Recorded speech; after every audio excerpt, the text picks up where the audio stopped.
और बात करते हैं महासंग्राम 2024 की। राज्यसभा चुनाव में सिर्फ एक सीट की लड़ाई थी। अखिलेश यादव को 2 वोट की जरूरत थी, लेकिन लचर रणनीति की वजह से वो तीसरी सीट नहीं बचा पाए। ऐसे में सवाल उनके नेतृत्व पर भी उठने लगा है और सियासी मैनेजमेंट पर भी सवाल खड़े हो रहे हैं। बावजूद इसके अखिलेश यादव मंथन की जगह बीजेपी को ही आत्मचिंतन की सलाह दे रहे हैं और गुड्डू जमाली को पार्टी में शामिल करने के बाद एक बार फिर से पीडीए का नारा बुलंद कर रहे हैं।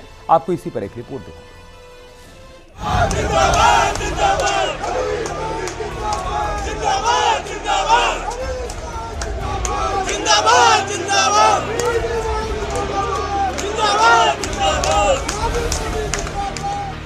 पिछड़ा, दलित और अल्पसंख्यक वाला फॉर्मूला, जिसके दम पर अखिलेश ने 3 प्रत्याशियों को मैदान में उतारा, संख्या बल के हिसाब से रणनीति बनाई, लेकिन लचर मैनेजमेंट, प्रत्याशियों के चयन की प्रक्रिया और अति उत्साह ने अखिलेश के किए कराए पर पानी फेर दिया।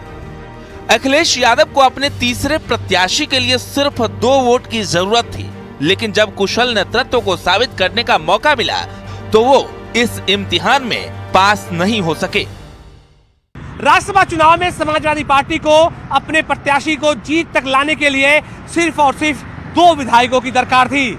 समाजवादी पार्टी ये 2 विधायक न ला सकी। वहीं दूसरी तरफ भारतीय जनता पार्टी को अपना 8वां प्रत्याशी जिताने के लिए कुल 10 विधायकों की मदद की दरकार थी।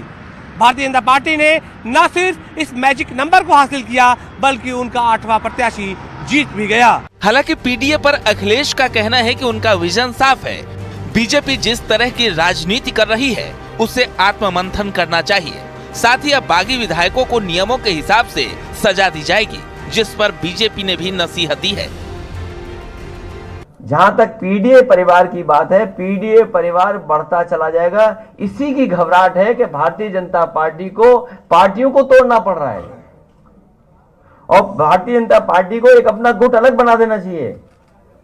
भाजपा सिद्धांतहीन, भाजपा को अपना एक अलग दल, सहयोगी दल या गुट बना करके तैयार करना चाहिए। और ऐसे जनप्रतिनिधि जो विकास के रास्ते पर आगे बढ़ना चाहते हैं, ऐसे लोगों ने अपने अंतरात्मा की आवाज सुनकर भारतीय जनता पार्टी का साथ दिया, हमारे उम्मीदवारों को जिताने में मदद की। तो मैं समझता हूं कि एक सकारात्मक ये सोच है। अगर वो विकास के साथ चलना चाहते हैं तो हरज क्या है। राज्यसभा चुनाव के बाद अखिलेश यादव का कुनबा टूटने लगा, कमजोर होने लगा, लेकिन पार्टी में गुड्डू जमाली की एंट्री से नई जान आ गई। 2 बार विधायक रहे बहुजन समाजवादी पार्टी के नेता शाह आलम उर्फ गुड्डू जमाली समाजवादी पार्टी का दामन थाम चुके हैं, जिसके बाद एक बार फिर समाजवादी पार्टी का पीडीए नारा बुलंद होने लगा है। और आज भारतीय जनता पार्टी ने देश के सामने संकट पैदा जो किया है,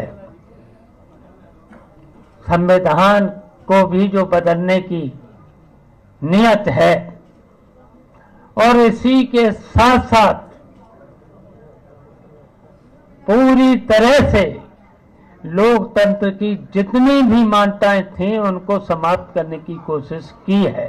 समाजवादी पार्टी के नेता अखिलेश यादव इतने चतुर हैं, पिछड़ों को धोखा देने में, मुसलमानों को धोखा देने में, दलितों को धोखा देने में इतने चतुर हैं कि उनकी चतुराई को समझ पाना, पिछड़ों के जो खासतौर से जो पिछड़ों में जो वंचित शोषित हैं, उनको समझ पाना बड़ा कठिन काम है।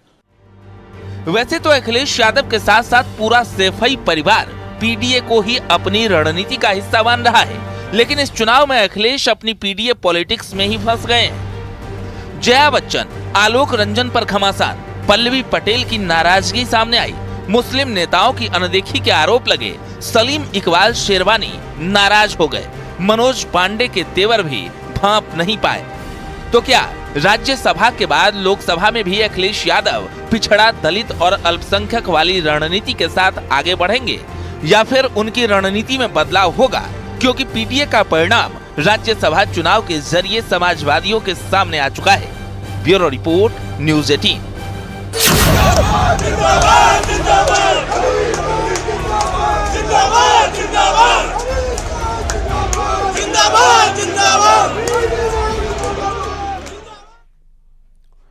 दिल्ली में कल बीजेपी चुनाव समिति की बैठक में यूपी को लेकर चर्चा होगी और यूपी की 15-20 सीटों पर लोकसभा उम्मीदवारों के नामों पर मुहर भी लग सकती है।